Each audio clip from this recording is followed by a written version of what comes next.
Hello friends, എല്ലാവർക്കും മഹാലക്ഷ്മി സീരിയലിൻ്റെ latest എപ്പിസോഡിൻ്റെ റിവ്യൂയിലേക്ക് സ്വാഗതം. അങ്ങനെ ഇനി ഒരു വർഷക്കാലം കൃത്യമായിട്ട് ട്രീറ്റ്മെൻറ്റ് എടുത്താൽ മാത്രമേ കുഞ്ഞുങ്ങൾ ഉണ്ടാകാനുള്ള സാധ്യതയുള്ളൂ എന്ന് ഡോക്ടർ പറയുന്നത് കേട്ട് കരുണയുടെ മാനസിക നില തെറ്റിപ്പോകുന്നു. അങ്ങനെ മഹാലക്ഷ്മിയുടെ മുന്നിൽ ജയിക്കാൻ വേണ്ടി കുഞ്ഞിനെ മടിയിലിരുത്തി ലാളിക്കുന്നത് കാണിച്ച് മഹാലക്ഷ്മിയെ കൊതിപ്പിക്കാൻ വേണ്ടി കാത്തിരുന്ന കരുണയ്ക്ക് ഒരിക്കലും പ്രതീക്ഷിക്കാത്ത ഒരു ഗംഭീര തിരിച്ചടി തന്നെയാണ് കിട്ടിയിരിക്കുന്നത്. ഉണ്ണിയും കരുണയുമായിട്ടുള്ള വിവാഹബന്ധം വേർപിരിയുന്ന സ്റ്റേജിൽ വരെ എത്തി നിൽക്കുകയാണ് കാര്യങ്ങൾ. ഇതേസമയം മഹാലക്ഷ്മിയും കണ്ണനും ആണെങ്കിൽ ജീവിതത്തിൽ തന്നെ പുതിയൊരു വഴിത്തിരിവിലാണ്. മൂന്നാറ് പോയി അവർ ഹണിമൂണൊക്കെ ആഘോഷിക്കുന്നു. എല്ലാ അർത്ഥത്തിലും ഭാര്യയും ഭർത്താക്കന്മാരായിട്ട് ജീവിതം തുടങ്ങുകയും ചെയ്യുന്നുണ്ട്. ശേഷം അവർ കമലേശ്വരത്ത് തിരിച്ചെത്തുന്നു. ഉണ്ണിയും കരുണയും തമ്മിൽ വഴക്കായതും കരുണയ്ക്ക് ഇനി കുഞ്ഞുങ്ങളുണ്ടാകാനുള്ള സാധ്യതയില്ല എന്നുള്ള ഒരു കാര്യവും മഹിയെ വല്ലാതെ തന്നെ വേദനിപ്പിക്കുന്നുണ്ട്.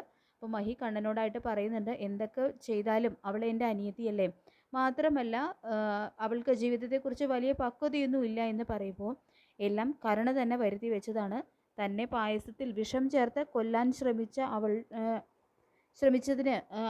ശ്രമിച്ചപ്പോഴല്ലേ അവൾക്ക് അവളുടെ കുഞ്ഞിനെ തന്നെ നഷ്ടമായത്.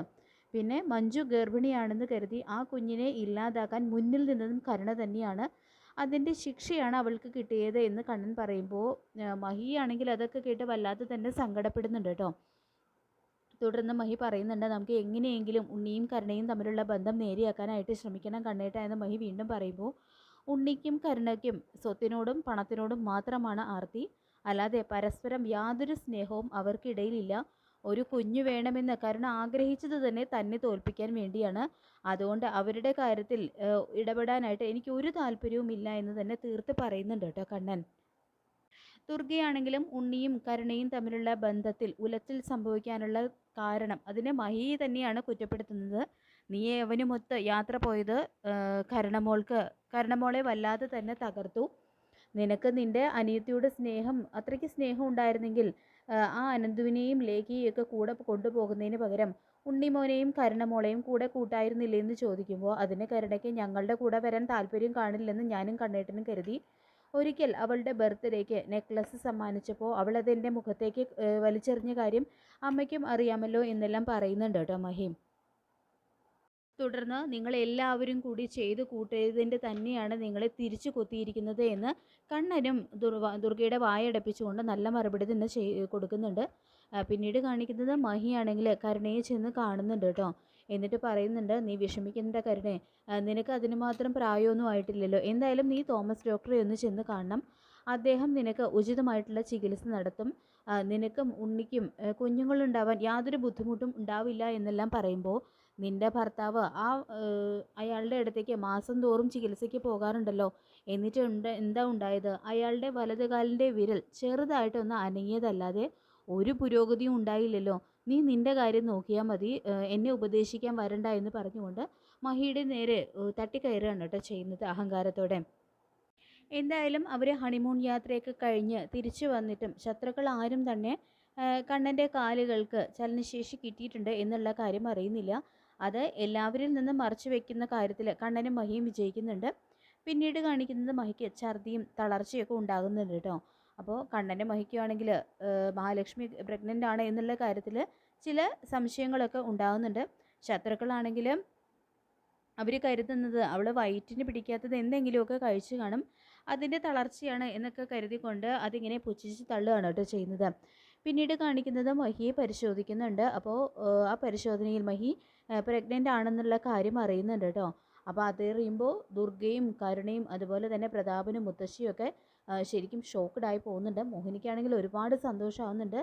കാരണം താൻ കേൾക്കാനായിട്ട് കൊതിച്ചിരുന്ന ഒരു വാർത്ത കേട്ടതിൽ മനസ്സ് നിറഞ്ഞ് സന്തോഷിക്കുന്നുണ്ട് കേട്ടോ മോഹിനി. അങ്ങനെ മഹി പ്രഗ്നൻ്റ് ആണെന്ന വാർത്ത അറിയുന്ന പ്രതാപനും മുത്തശ്ശിയും കൂടി പറയുന്നുണ്ട്. അപ്പോൾ അവനും അവളും കൂടി നമ്മളിൽ നിന്നും ഇതെല്ലാം മറച്ചു വെച്ചിരിക്കുകയായിരുന്നു എന്ന് പറയുമ്പോൾ അവർ മാത്രമല്ലടാ, നിൻ്റെ ഭാര്യയില്ലേ മോഹിനി, അവൾക്കും ഇതെല്ലാം അറിയാമായിരുന്നു, അവരെല്ലാവരും ചേർന്ന് നമ്മളെ പൊട്ടം കളിപ്പിക്കുകയായിരുന്നു എന്ന് പറഞ്ഞുകൊണ്ട് മുത്തശ്ശിയാണെങ്കിൽ കലി തുള്ളുന്നുണ്ട് കേട്ടോ. നമ്മുടെ കുഞ്ഞിന് മാത്രമല്ലേ പ്രതാപ ഇങ്ങനെ ഒരു വിധി വന്നത്, അവൾക്ക് ഇനി ഒരിക്കലും അമ്മയാവാൻ കഴിയില്ലേ. ഇപ്പോൾ ലക്ഷ്മിക്ക് കണ്ടില്ലേ, എല്ലാ ഭാഗ്യവും അവളുടെ ജീവിതത്തിൽ വന്നു കഴിഞ്ഞു. പണത്തിന് പണം, അവളുടെ ഭർത്താവിനാണെങ്കിൽ ഇപ്പോൾ യാതൊരു കുഴപ്പവുമില്ല, എല്ലാവരെയും പോലെ നടക്കാം.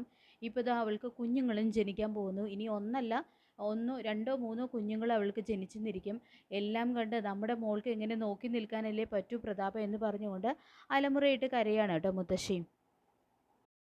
അങ്ങനെ ഒരിക്കലും അമ്മയാകാൻ കഴിയില്ല, നിന്റെ ഭർത്താവ് ഈ വീൽ ചെയറിൽ ഇരുന്ന് നിരങ്ങുകയുള്ളൂ എന്നൊക്കെ പറഞ്ഞുകൊണ്ട് മഹിയെയും കണ്ണനെയും മാറി മാറി പുച്ഛിച്ചിരിക്കുന്നവർക്ക് മുന്നിൽ മഹാലക്ഷ്മി പ്രഗ്നൻ്റ് ആണെന്നുള്ള വാർത്ത അവർക്ക് അത് ഒട്ടും സഹിക്കുന്നില്ല. അങ്ങനെ മഹാലക്ഷ്മിക്ക് അമ്മയാകാൻ കഴിയില്ല എന്ന് പറഞ്ഞു പറഞ്ഞു ഒടുക്കിൽ കരുണയ്ക്ക് തന്നെയാണ് അങ്ങനെ ഒരു വിധി ഉണ്ടായിരിക്കുന്നത്. അങ്ങനെ കാത്തിരിപ്പിനൊടുവിൽ കണ്ണനും മഹിക്കും ഒന്നല്ല രണ്ട് കുഞ്ഞുങ്ങളാണ്, രണ്ട് ഇരട്ട കുഞ്ഞുങ്ങളാണ് കേട്ടോ ജനിക്കുന്നത്. ആ കുഞ്ഞുങ്ങളെ കണ്ണനും മഹിയും മടിയിലിരുത്തി ലാളിക്കുന്നതല്ലേ കരുണയും പ്രതാപനും മുത്തശ്ശിയും ഒക്കെ ഇങ്ങനെ പകയോടും അസൂയോടും കൂടി നോക്കി നിൽക്കുകയാണ്. അങ്ങനെ താൻ ആഗ്രഹിച്ചത് എന്താണോ, കുഞ്ഞുങ്ങളെ മടിയിലിരുത്തി ലാളിക്കുന്നത്, മഹാലക്ഷ്മിയെ കാണിച്ച് കൊതിപ്പിക്കണം എന്നാണ് കരുണ ആഗ്രഹിച്ചിരുന്നത്. പക്ഷേ കണ്ണനും മഹിയും കൂടി ഒന്നല്ല രണ്ട് കുഞ്ഞുങ്ങളെ ലാളിക്കുന്നത് കണ്ടിങ്ങനെ നിൽക്കേണ്ടി വരികയാണ് കേട്ടോ കരുണയ്ക്ക്. അതോടുകൂടി തന്നെ കരുണയുടെ സമനിലയും ആകെ തെറ്റിപ്പോകുന്നുണ്ട്. അപ്പോൾ നമുക്ക് കാത്തിരിക്കാം മഹാലക്ഷ്മി സീരിയലിൻ്റെ കിടിലൻ എപ്പിസോഡിനായിട്ട്. ഈ റിവ്യൂ ഇഷ്ടപ്പെട്ടെങ്കിൽ ലൈക്ക് ചെയ്യുക, ചാനൽ കൂടി ഒന്ന് സബ്സ്ക്രൈബ് ചെയ്യുക. താങ്ക്